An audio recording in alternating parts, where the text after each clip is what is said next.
I'm going to walk you through the post lab for Lab 5, naming ionic compounds. So for this, the first thing that you have is a data table where you're just reporting your observations.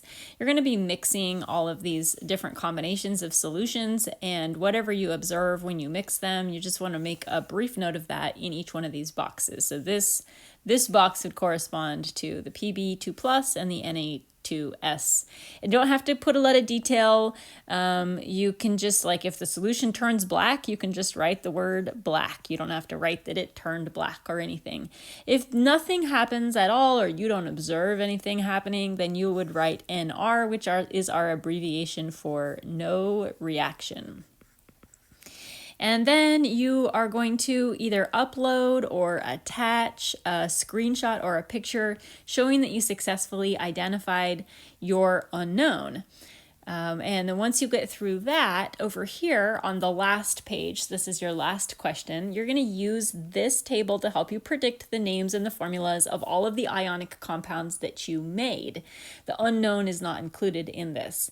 So the first thing that you should do is, even though I kind of have this in backwards order, I feel like the first thing that you should do is cross off every box where there was no reaction at all.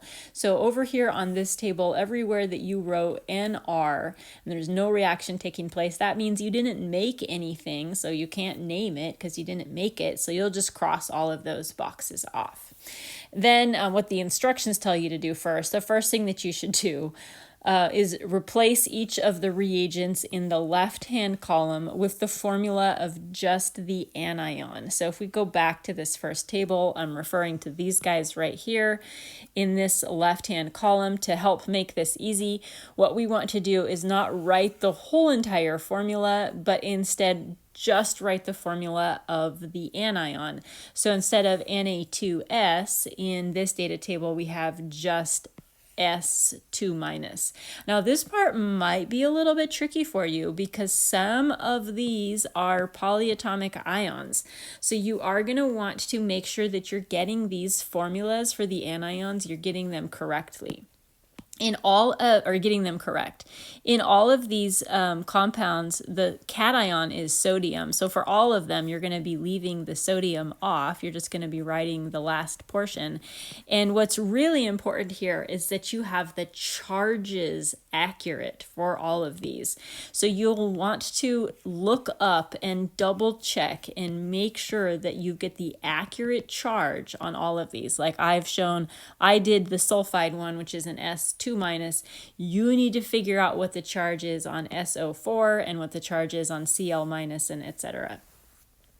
Fill all of those into this box right here. So they're going to go in this spot. And then everywhere that you had a reaction take place, you'll write the formula of the ionic compound and also the name of the ionic compound. And I did this first one for you. So in a spot, like let's say in this spot right here where a reaction is taking place, we're going to combine the cation with the anion. We're going to do it in a way that forms a charge neutral molecule. So since this is a 2+ and this is a 2-, that would mean that they would need to be coming together in a 1-to-1 ratio like that. And then once you get the formula figured out, you're going to write the name of this molecule in the box underneath it, following or in the space underneath the formula, following all of your nomenclature rules. So that's where you'll want to go back to your rules and you'll want to say, what is Pb? Oh, it's a transition metal. That means I need to use Roman numerals, etc., etc. I'm not going to do too much of it for you because that's your job.